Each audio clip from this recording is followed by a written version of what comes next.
Europe is ready. Yeah, I'm not even, dude.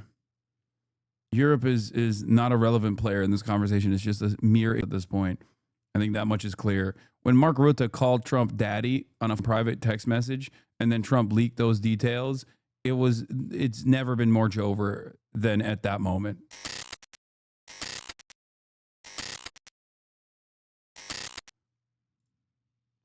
Continuing coverage for you of today's... With the world watching, President Trump traveling to Alaska to come face-to-face with Russian President Vladimir Putin. Summit to try and end the war in Ukraine. He's confident he can convince Putin. I think that President Putin would like to see a deal. I think if I weren't president, he would take over all of Ukraine. It's a war that should have never happened. If I weren't president, in my opinion, he would much rather take over all of Ukraine. But I am president, and he's not going to mess around with me. But the president, who once promised he could end the war in 24 hours, now concedes it's not that easy. But I thought the easiest one would be this one. It's actually the most difficult. Putin has been trying to set the stage, heaping praise on Trump. Putin saying the current American administration is making quite energetic and sincere efforts to stop the hostilities, stop the crisis, and reach agreements that are of interest to all parties involved in this conflict. Saying Trump wants to create long-term conditions for peace, both between our countries and in Europe and in the world. But Ukrainian President Zelensky, who won't be in the room, says Putin is bluffing. Zelensky, concerned about Trump's support for an exchange of territory, is calling for a ceasefire first and then negotiations. The Ukrainian president, backed by European leaders, also demanding security guarantees. Trump has said there will be severe consequences if Putin doesn't agree to a ceasefire. But he's also described today's meeting as a feel-out to see what's possible. Putin now says he has other goals from this meeting that go beyond the war in Ukraine, that he wants to discuss nuclear arms control. The Kremlin saying trade and economic cooperation will also be on the agenda. Trump admitting he thinks there's a 25% chance the meeting fails. But if it doesn't, he says he wants to quickly bring Putin and Zelensky together, possibly even bring Zelensky here to Alaska. I think it's going to be a good meeting, but the more important meeting will be the second meeting that we're having.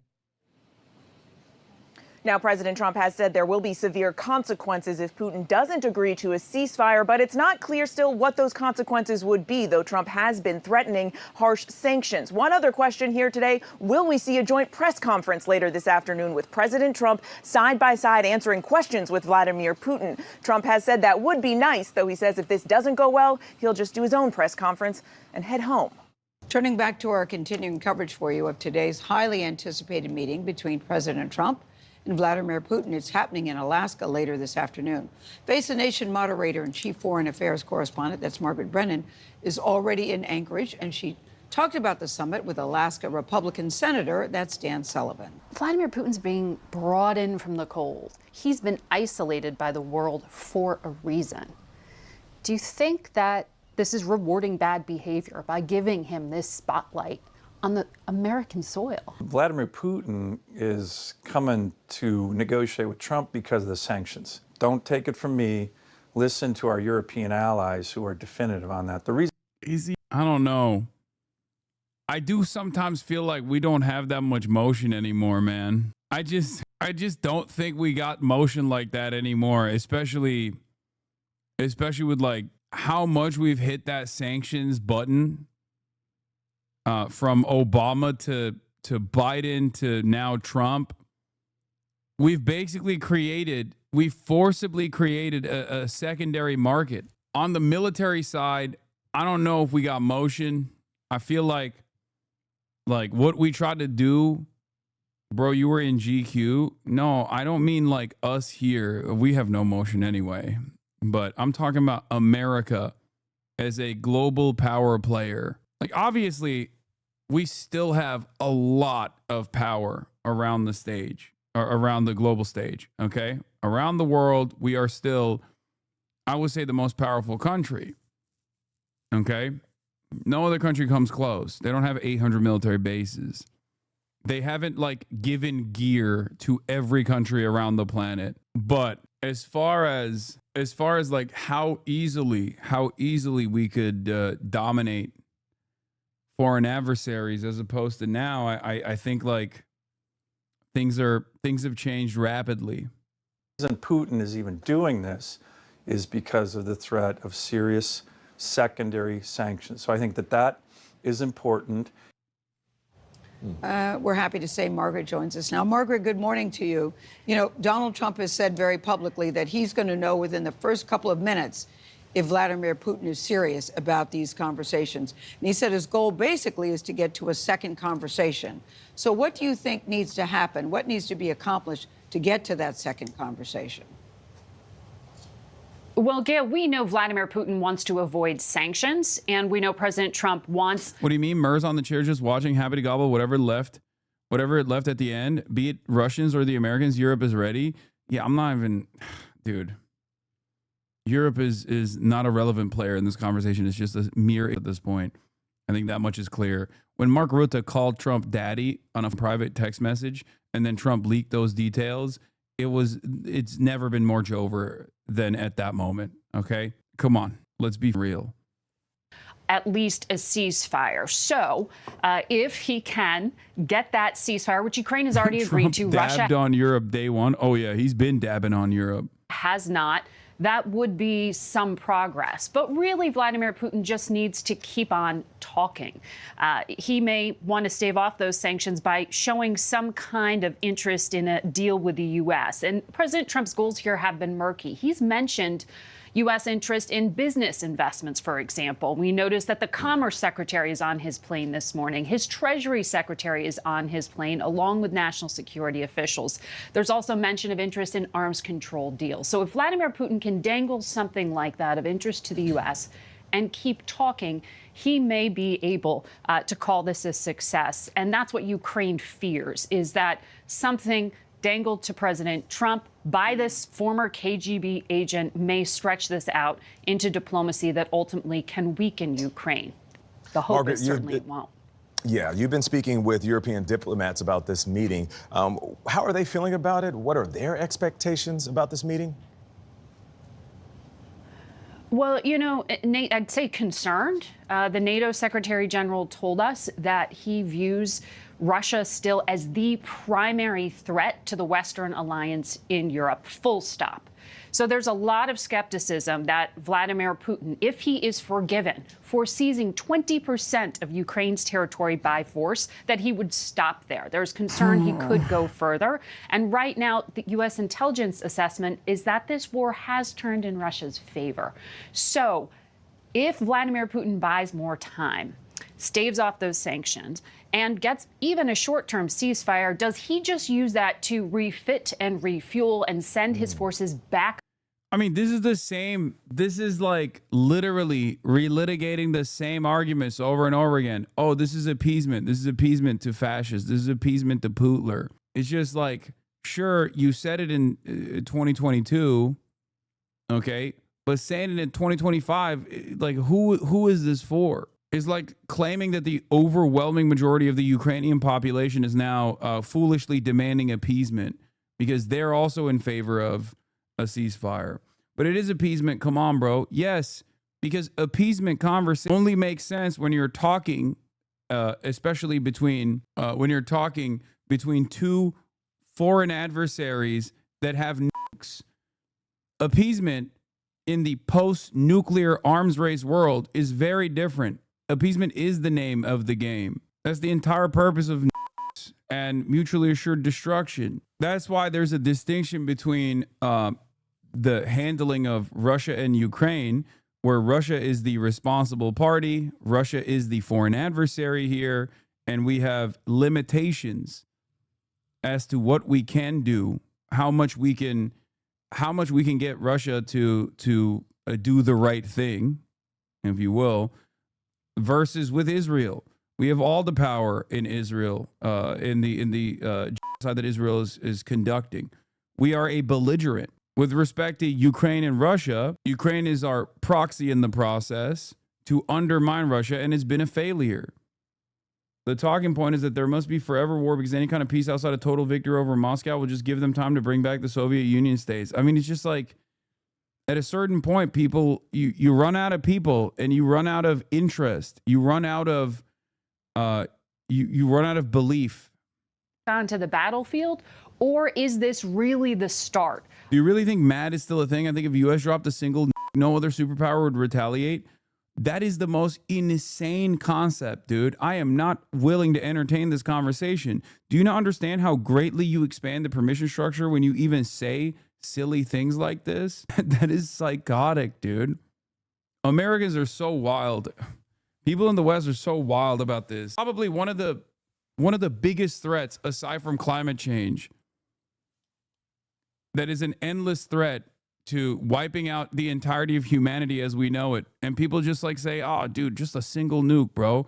That's of wild. Some kind of peace negotiation. We know, and this is pretty interesting, actually, that the vice president has been very involved in the details here. He's been talking to European diplomats, saying to them that, yes, there does need to be some kind of security guarantee for Ukraine, but that the U.S. doesn't want NATO to be part of it at all. And that, he said, the U.S. won't make territorial concessions. Anything about Ukraine's territory has to be done with Ukraine directly.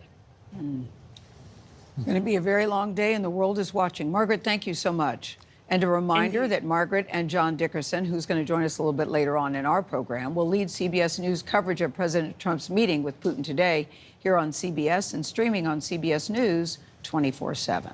Hello, everybody. I brought a friend of yours, Brett Baer. He's here. Brett, how you doing? How are you? What will make a success of this summit today? I can't tell you that. I don't know. It's there's nothing said. So that's not a question about like what you're capable of doing. He's asking what you think is a successful meeting, what amounts to a successful meeting. That's not like he's just asking for your opinion, man. What the hell? Why don't you think this is appeasement? It is. It is appeasement. But the opposite of appeasement is awarment. Okay? My argument always has been from the start that, and this was the same thing that people said to me initially, the same thing that people said to me initially when I said Ukraine at a moment of maximum leverage should take the off-ramp, and that the Western nations should not goad Ukraine into going into a battle that they will inevitably lose more territory and lose more people on. People said that's appeasement. People said, oh, Putin is going to violate the terms of the ceasefire. Okay, even if he does, then still, you have to give peace a chance no matter what. Because if Putin were to violate the terms and the ceasefire, the terms of the ceasefire, you just go back to square one. I agree they should have taken the off-ramp earlier. Okay, if you agree that they should have taken the off-ramp earlier, then don't you think that that was appeasement? That's what people were saying to me back then. You work with the power that you have. You work with how much influence you have over other countries. Sanctions package is a part of this, for sure. Another part of this, of course, is arming to the gills the country that you are quote unquote protecting from invasion.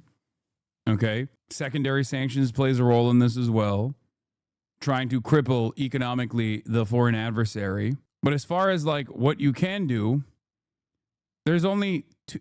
First of all wars end with treaties regardless.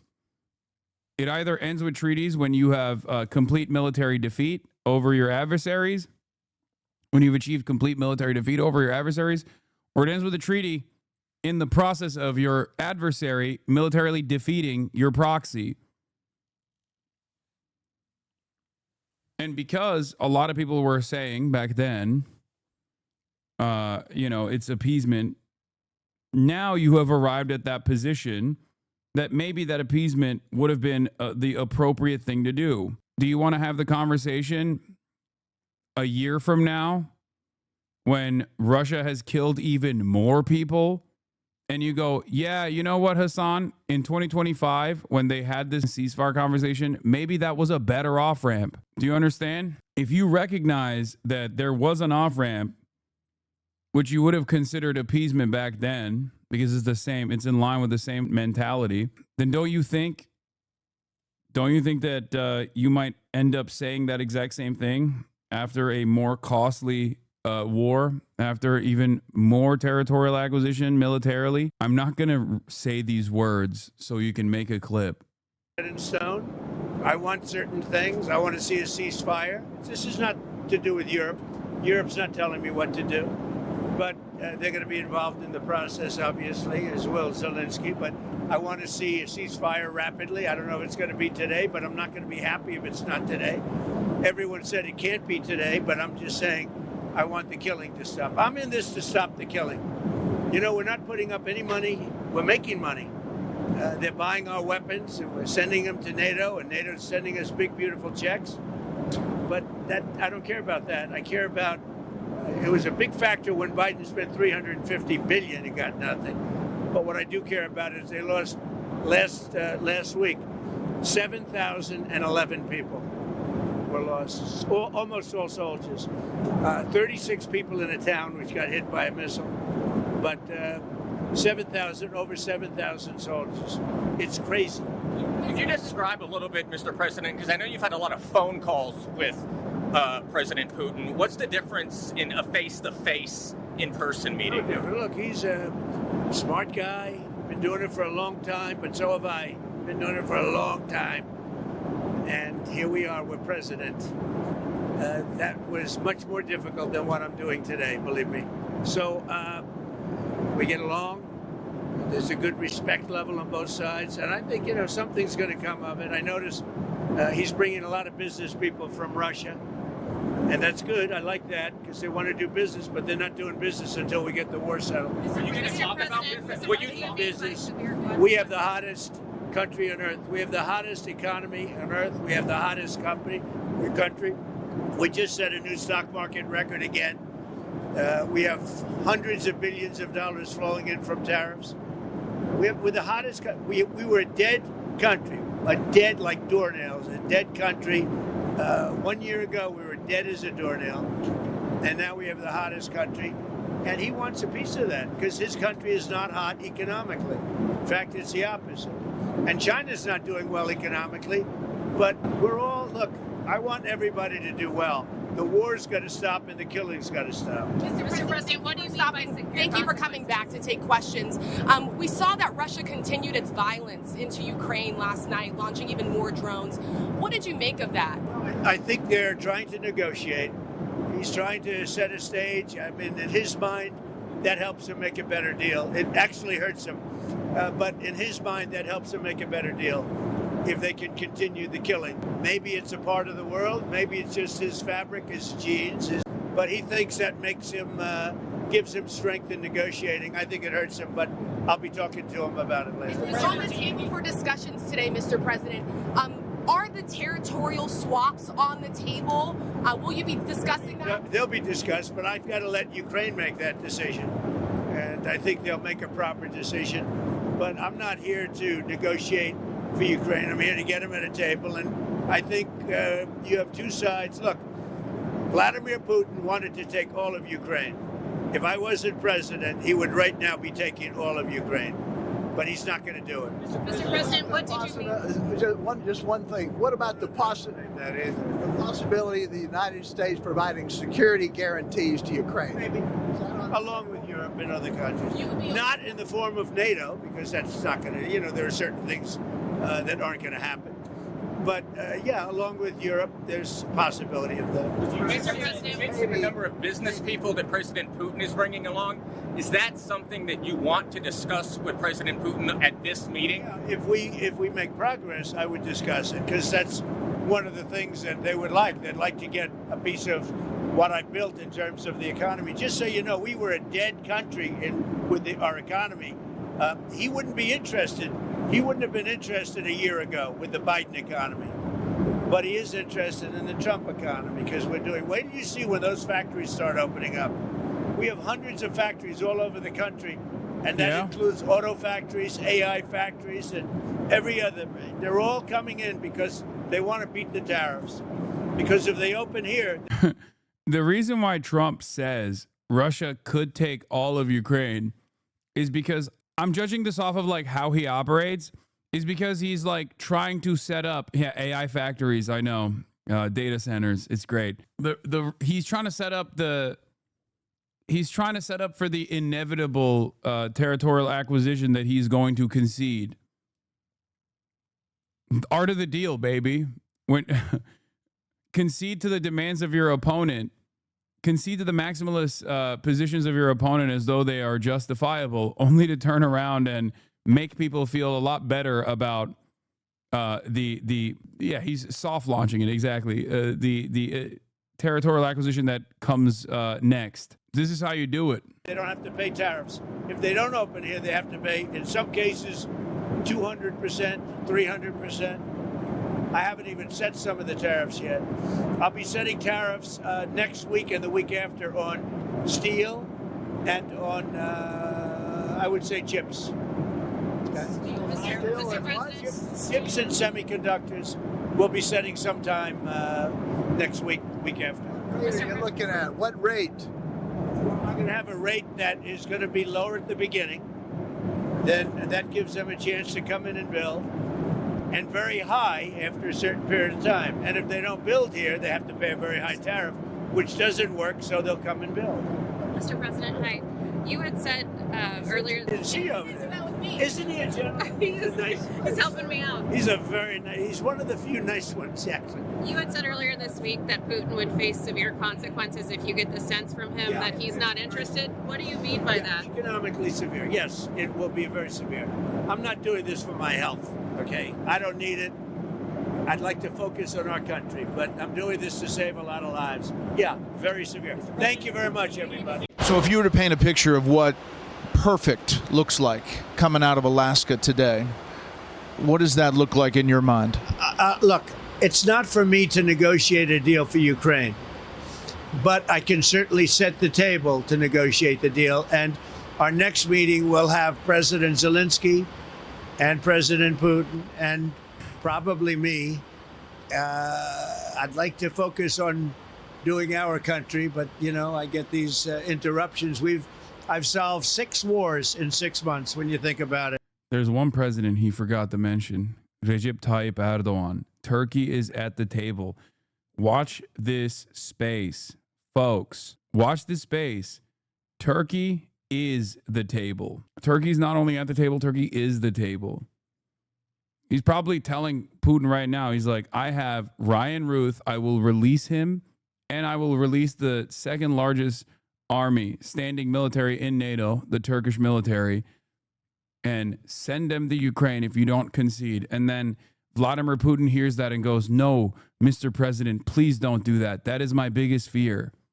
Okay? And then he says, we're giving Crimea back to the Ottoman Empire. The caliphate will rise once again. This is what's going on right now. They're literally having this conversation. Trust. And that's from Pakistan to India. That was going to be a terrible one. Planes being shot down. That was getting ready to flare. And then nuclear powers and so many others. And, you know. Well, Armenia, Azerbaijan, Congo, Rwanda. In fact, did you see that Hillary Clinton yesterday said that if you got this deal done and not capitulate to Putin, that she would nominate you for the Nobel Peace Prize? If President Trump were the architect of that, I'd nominate him for a Nobel Peace Prize. Well, that was very nice. I may have to start liking her again. Hey, Sean Hannity here. Hey, click here to subscribe. Just a week ago, exactly a week ago, this past week, this guy's just been talking about how much the front lines have shifted every day. Doing an about face as opposed to what like Western media has covered this stuff. It's kind of wild. Talking in terms of the United States demanding an immediate ceasefire from Russia in Ukraine, or else there be crippling sanctions. And here we are a week later with Putin apparently being rewarded with a summit, a high-level summit, bilateral summit in Alaska with the United States president. And there's not much evidence of a ceasefire across the front. The front itself is 1,000 kilometers, 600 miles. There's been fighting all the way along the front. And this week, the Russians conducted a pretty effective surprise offensive in the Donbass area. It probably won't amount to too much because I don't think they can back it up very well. And the Ukrainians are bringing in reserves to stem that particular offensive. But the offensive itself shows that the Russians are serious about proving that they can take more and more territory if they keep fighting. And that's what this is all about. The Western world, the United States, have said we want an immediate ceasefire. Zelensky agreed to that back in March. And then if we have an immediate ceasefire, we can talk about the issues that need to be sorted out. Whereas the Russians say, no, we've got to talk about all of those issues, we've got to agree those difficult issues, and then there will be a ceasefire. And of course, that's just a way of putting off a ceasefire, of creating conditions before you can have a ceasefire, because the Russians don't want a ceasefire. They think that they're winning. They think that if they keep on going, they'll get more and more territory, and only when they've got a lot more territory in the whole of the Donbass, this area that they haven't yet conquered, will they really think about a ceasefire. That's the dynamic of what's going on the ground. Behind that, the Europeans are really worried. They're worried, of course, as Dominic was saying, that this may constitute a sellout in Alaska with neither them nor Ukraine critically at the table. They talk about the infamous Munich conference of 1938, where Britain, France and Germany carved up Czechoslovakia without Czechoslovakia even being in the room. And that was a dishonourable and disastrous treaty, which did a lot to create the conditions which led to the Second World War just a year later. And so the Europeans really worry about that. And behind that are two different dynamics. The dynamic of the Russians is that when the Soviet Union collapsed in 1991, the Soviet Union collapsed into 15 different successor states, of which Russia was one and Ukraine was another. So the Soviet Union became 15 different countries in Europe, in Central Europe itself, in the eastern part of the Black Sea, and right through to the Asia and the Stans and so on. And the Russians have never accepted that. And they blame Ukraine more than anyone else for precipitating that breakup. That's not true, but it's what they think. The Europeans, on the other hand, they see these successor states as something that are a force for good in a new world. But they worry now that the Russians have crossed a Rubicon. In 2022, Putin actually did something that he hadn't done before. He set up a full invasion, and the Europeans worry that this is an attempt, which Putin talks about all the time, of recreating something close to the old Soviet empire. And that dynamic means that there's no way back for Russia after 2022, and there's no way back for Europe after 2022. The United States doesn't see it that way. They see Ukraine as a war they want to get out of. The Europeans increasingly see Ukraine as a war that they have to prevail in. Two different dynamics, two different ways of looking at it within the NATO alliance. And that's a historic difference of opinion about the nature of the world and the nature of European security. And the fear is that Alaska will take a big step down that road of divergence between Washington and the European capitals. We'll see. As the sirens blare, in Kyiv they wait, as their invader and the leader of the country they thought was an ally meet to discuss their fate. Uninvited, their leader has done his utmost to try and influence the outcome from afar. President Zelensky urgently lobbying allies. Today, Keir Starmer in London to pressure the US president. I'm sorry, but while people might get mad at me, this is the most no-motion meeting of all time, is what the people are calling it. What the is Keir Starmer capable of doing? I know he has to keep up appearances, but he's sauceless. He's so sauceless, utterly devoid of motion. I don't know. Rumor is that UK sends troops as securities. I mean, that's what Keir Starmer has said. That's what Macron has said. I don't believe that is going to happen. UK has nukes is a good move. If America is not going to entertain triggering Article 5 and going directly into war with a nuclear power, what makes you think America's little bro is going to do the same, especially when they have not even a fraction of America's military capabilities? That's the argument. Not to be hoodwinked by Vladimir Putin, But will their efforts be enough? The Allies believe their meeting yesterday has steered Donald Trump away from talk of land swaps. But he's unpredictable and Putin manipulative. I mean, would there be more support if he met with no one? What world leader would have been a better choice? I mean, no, that's what I'm saying. That's why I said, like, he has to do this, because what else is he supposed to do? They're just pretending. They're playing pretend. They are all holding their breaths. Ahead of the summit, the fighting has been stepped up. Russia's made advances and Ukraine's launched one of its biggest drone attacks yet on an oil refinery deep inside Russia. We met the commander responsible for the attack in woods outside Kyiv for his security. He's a wanted man hunted by the Russians. If Putin doesn't make peace, General Yuri warned, it will only get more painful for Moscow. Operations that began in 2022 and continue today will indeed. There's also different types of ceasefire negotiations in play. Like they're trying to implement like maybe no drone warfare. There's the trench warfare, then there's the drone warfare, right? The bombings that happen. Russia bombs Kyiv, Ukraine bombs Moscow, right? Both have seen some success in these initiatives. And I think like if there's a ceasefire that actually ends up curbing trench warfare, that would be beneficial for Ukraine, as opposed to drone warfare ceasefire would be beneficial for Russia. Ukraine never bombed Moscow. Hello? Wait, what? Ukraine has had a ton of successful bombing campaigns inside of Russian territory with drones. What? They absolutely have. What are you talking about? It's nowhere near as impactful as Russia has consistently bombed Kyiv and other parts of Ukraine. But it's like confusing to say that they have not seen any success whatsoever. Ukraine also literally destroyed a chunk of the bomber fleet that Russia had with that sophisticated military campaign with trucks that had like a fake roof. Develop if Russia refuses a just peace and stays on Ukrainian territory. Initially, we had a few drones a month, capable of striking targets 100 to 250 kilometers away. Also, it's funny because like he's literally talking about that. Like the Ukrainian soldier here is straight up talking about Ukraine's drone strike capabilities, while the chatter's like, that's never happened. Today, we have drones capable of flying 3,000 to 4,000 kilometers. After all they've been through, Ukrainians are under no illusions, though, about the chances of a breakthrough.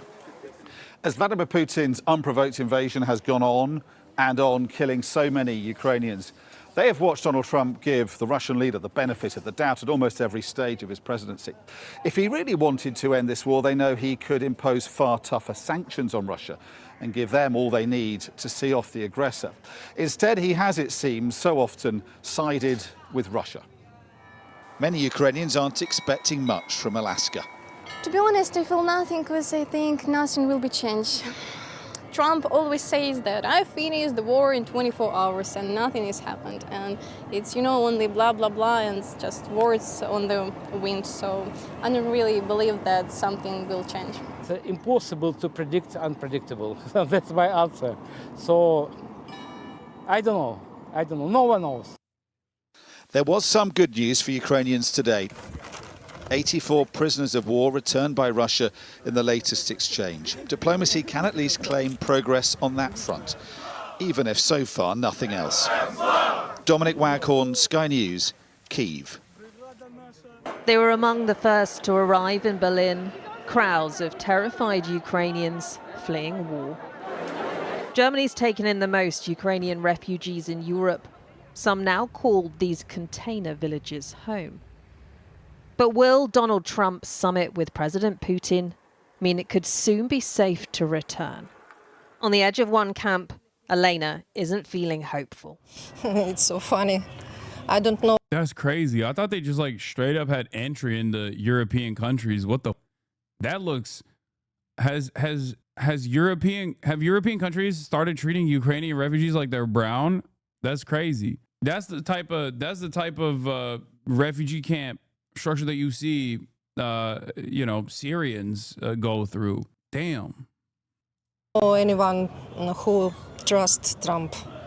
It's a horrible joke.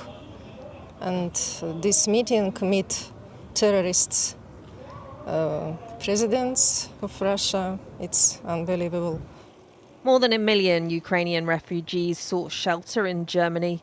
Elena and her family fled the badly bombed city of Kherson. So that's your house? Yes. They've lost everything. And the Russian president they hold responsible gets an invite to the US. Does that make you angry? Yes, I'm angry. I'm disappointed. I don't understand this. I understand for Trump it's only money. Across town, the dismay is shared by Maria, a refugee from Kyiv. Is it normal to play with a war criminal and boost your ego with that? Or is it rather normal to help another state to defend, you know, people? Photos show how much her home has already changed, and she fears Ukraine will be forced to sacrifice much more before the fighting stops. Would you agree to Ukraine giving Russia land to end the war? No, I do not see how giving up on land helps to win, because so far what the practice has shown is that Putin plays more wildly when he gets what he wants. President Trump has said any land swaps will be signed off by Ukraine and warned Putin will be punished if he doesn't agree to peace. There will be, I don't have to say, there will be very severe consequences, yes. But in a Ukrainian cafe, Mum of 4 Elena is skeptical. Do you trust President Trump to represent Ukraine's interests? No, I think he's a traitor, and he is pretty brutal in his policy, and he is like pushing the people to get the conditions. And what about President Putin? Do you think he has any desire for peace? I don't think that he is considering those terms like peace and not peace. I think he has kind of a picture in his head, and he's just going to it by any means. Elena, like so many other refugees, has lost so much. They'd love to think the Alaska meeting is the first step on the path to peace. But very few believe that's true. Siobhan Robbins, Sky News, Berlin. Why doesn't the Western media interview Palestinian refugees in this manner? Because they don't see them as human beings. I think what's interesting about Ukrainians in diaspora, what they fail to consider is that like the only way to continue Ukraine's defense is by forcibly sending Ukrainian refugees back to Ukraine so they get forcibly conscripted to fight in the front lines.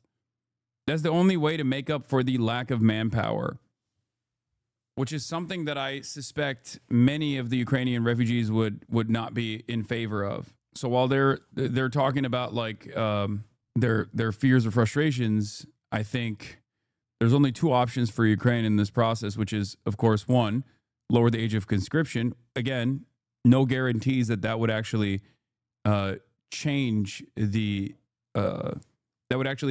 outcome or push battle lines, push the battle lines in favor back to Ukraine, or forcibly deporting Ukrainian refugees back to Ukraine. That's incorrect. There's 4.5 million people of draftable age still in Ukraine undrafted. They've only drafted about 10% of the total pool. Yeah, but chatter, you've seen the images, right? I can't be alone on this at this point. There are a fuck ton of Ukrainian men that are of draftable age that are actively hiding from the authorities. The very fact that the Ukrainian interest in coming in doing a ceasefire has gone up to 69% implies that this is irrelevant, don't you think? President Trump is allowing Russian President Vladimir Putin onto a U.S. airbase in Alaska for today's summit in Ukraine, or on Ukraine, rather. Why don't they use mercenaries for rearguard actions and stuff? They do. They have a foreign battalion. They used a foreign battalion in the counter invasion into Russian territory. It's not enough. Russia is far larger In the past, they've only met abroad, and for good reason. The location of these meetings has a lot of significance. CBS Evening News co-anchor John Dickerson has more on that part. Gotta say, I'm getting tired of hearing you talk about Europe like it's America. It reminds me of the way 4chan talks about Europe in broad brushes. I'm out. 18-month subscriber.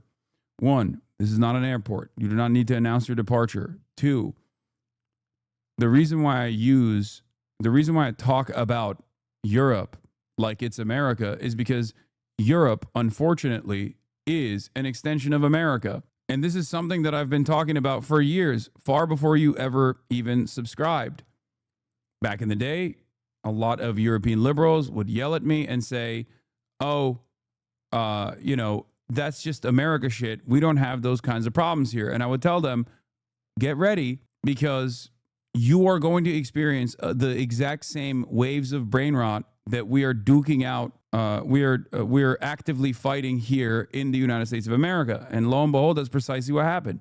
It is not an accident that there's a global, there is a global fascist movement, a global fascist resurgence in Europe. America's played a formative role in this. Your dismissive attitude of Europe is so deeply misplaced, especially on Ukraine. It's very jarring to listen to. I want Europe to have autonomy. I want Europe to have autonomy. I want Europe to be to abide by the actual values and the principles of liberal capitalist democracy, even if that's like an entry point of the conversation, as they claim to be.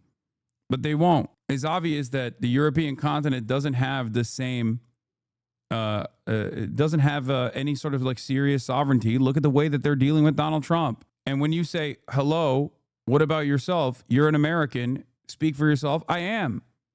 I do every day, and I get yelled at all the time.